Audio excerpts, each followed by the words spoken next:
DJ BRK, DJ BRK, DJ BRK,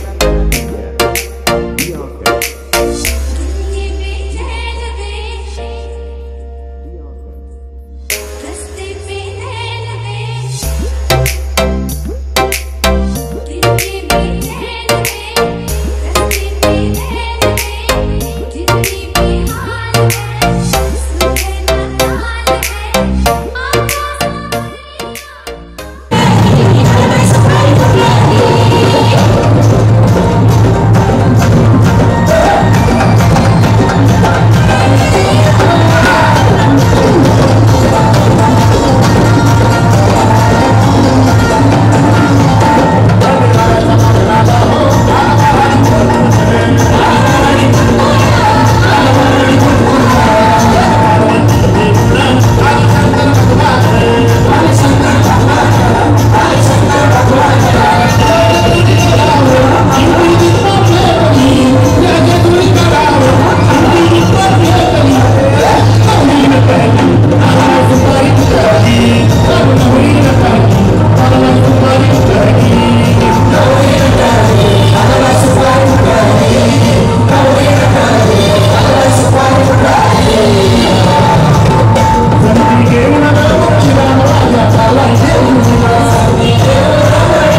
कौतुक करूया मित्रांनो. आज आपण कॉन्क्रीटच्या जंगलामध्ये राहतो. कार्यक्रम संपलेला नाही, उठू नका, बसून घ्या खाली. कार्यक्रम अजून भरपूर बाकी आहे. आज आपण सगळेजण कॉन्क्रीटच्या जंगलात राहतो आहोत. चॅनल कॅनल पॅनलच्या विळख्यात आपण सगळेजण सापडलेलो आहोत. आज इथे उपस्थित बडे बुजुर्ग आपल्या या महाराष्ट्राच्या संस्कृतीच्या वाटेवरून चालतायत असं म्हणलं तर ते खोटं ठरणार नाही. पण आताची तरुण पिढी, लहान मुलं यांना आपल्या महाराष्ट्राची संस्कृती काय आहे हे दाखवून देण्यासाठी, त्याची समज त्यांना करून देण्यासाठी या आमच्या सगळ्या कलाकारांनी गेले कित्येक वर्ष आता परिश्रम करतायत.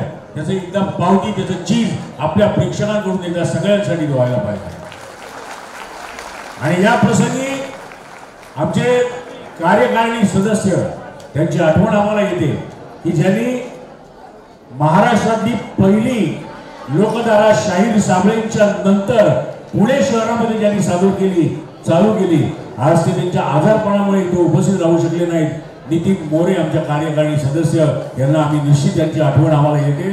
त्यांना आम्ही खूप मिस करतो. आपला पुढच्या वर्षी निती पुन्हा आमच्या बरोबर येतील. आणि त्याच्यानंतर कार्यक्रम अजून भरपूर बाकी आहे. पण महाराष्ट्राची लोकधारा या कार्यक्रमातल्या मुख्य पुरस्कार वितरण समारंभाला आपण आता सुरुवात करणार आहोत. पण त्यापूर्वी या पुरस्कार वितरण समारंभानंतर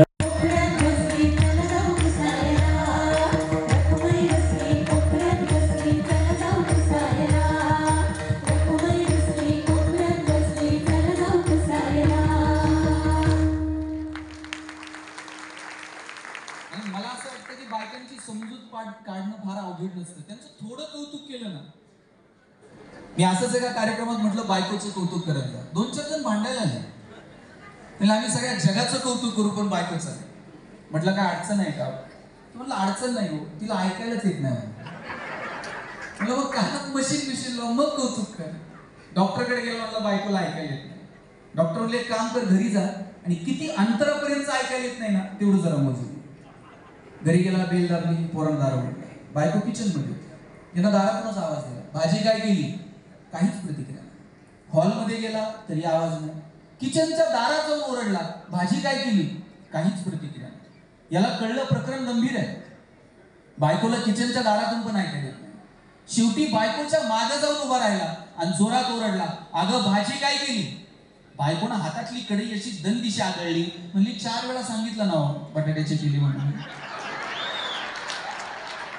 तुम्हाला कळलं का नाही? काहींना घरी गेल्यावर कळलं.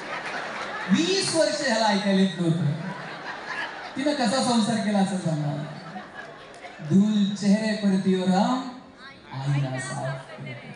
कधीतरी स्वतःच्या अंतर्मनात डोकावलं पाहिजे की नाही. आणि संत साहित्य हा आरसा आहे जो स्वतःला तुमच्या अंतर्मनात स्वतःला डोकायला भाग पडतो. मला वाटतं कधीतरी स्वतःच्या अंतर्मनात डोकावून बघू. आणि मग जेव्हा माणूस स्वतःच्या अंतर्मनात डोकावून बघतो ना, मग तो जगाच्या कल्याणाची भाषा बोलू शकतो. ज्ञानोबरायांचं पसायदानाचा पहिला शब्द काय? पहिला शब्द आकार. 9000 ओव्यांचा प्रपंच, एवढी मोठी ग्रंथ संपदा, एवढी प्रतिभा. कोणत्याही शब्दानं पसायदानाची सुरुवात करता आली असती की नाही. पण ज्ञान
निघाला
आजी गर्दीतनं मागे लुटली गेली आणि ज्ञानोबा समाधिस्थ झाले.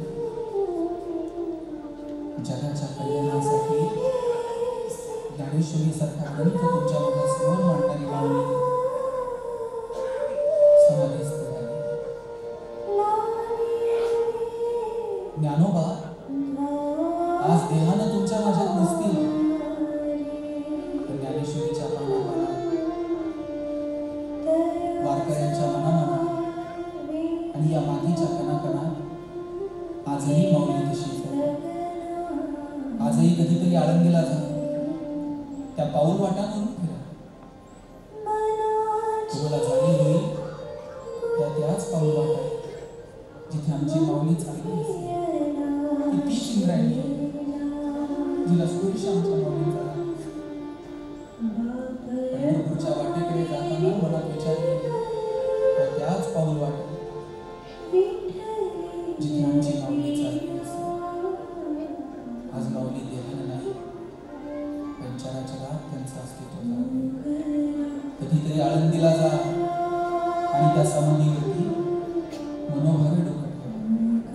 त्या समाधीतून एकच आवाज आहे आणि तो म्हणजे रामकृष्ण रामकृष्ण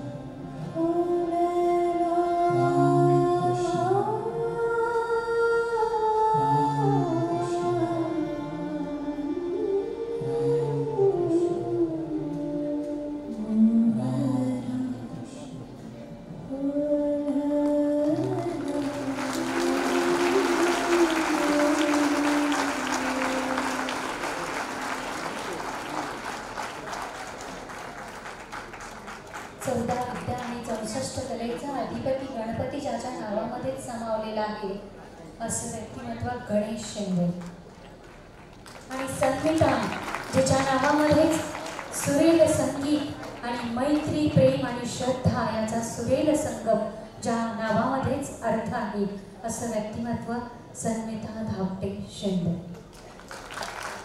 खरं तर इवर सेरोप रावियले द्वारी त्याचा वेलू गेला गगनावरी या संत वचनाला आपल्या ओघवत्या वाणीमधून आणि सुरेल गाण्यांमधून साकार करणारे हे पती पत्नी म्हणजे खरे विठोबा रुक्माई. खरं तर कायमच मला या दोघांचा खूप अभिमान आणि आनंद वाटतो, कारण इतरांसाठी ते कलाकार आहेत, माझ्यासाठी माझे कुटुंबी स्नेही आहेत. एका शब्दावर आणि केवळ त्याला अटेंडही नाही करता येत तरी बहिणीच्या सगळ्या गोष्टी पोटात घालून या ठिकाणी आलेलं व्यक्तिमत्व गणेशजी शेंडे यांच्यासाठी एकदा जोरदार टाळ्यांचा कडकडा. मोगरा फुलला, मोगऱ्याचं एक फूल फुलतं आणि ते फूल एक जरी त्या रोपट्यावर उमललं, फुललं, त्या झाडावर फुललं तरी उभा तिथला सगळा घराचा किंवा त्या ठिकाणाचा गाभारा सुगंधित करतं. तसंच काहीसं तुम्ही सगळ्यांनी अनुभवलं, कारण हा मोगरा ज्या दोन व्यक्तींनी फुलवलाय त्याचा सुगंध बालगंधर्व रंगमंदिराच्या बरोबरच प्रत्येकाच्या मनाच्या गाभाऱ्यात तितकाच फुललाय, जो मला वाटतं पुढचे काही दिवस सतत दरवळत राहणार आहे, कारण तो शब्दातीत आहे. गोड गळ्याचं व्यक्तिमत्व सगळेच असतात, गाणारे सुरेल सगळेच असतात, पण त्या सुरेल आवाजाला न्याय देईल. सेलिब्रिटी म्हणून सगळेच चॅनलचे सुपरस्टार होतात, पण तरीही जमिनीवर पाय ठेवून वागणं काय असतं ते म्हणजे संगीता धापटे शेंडे.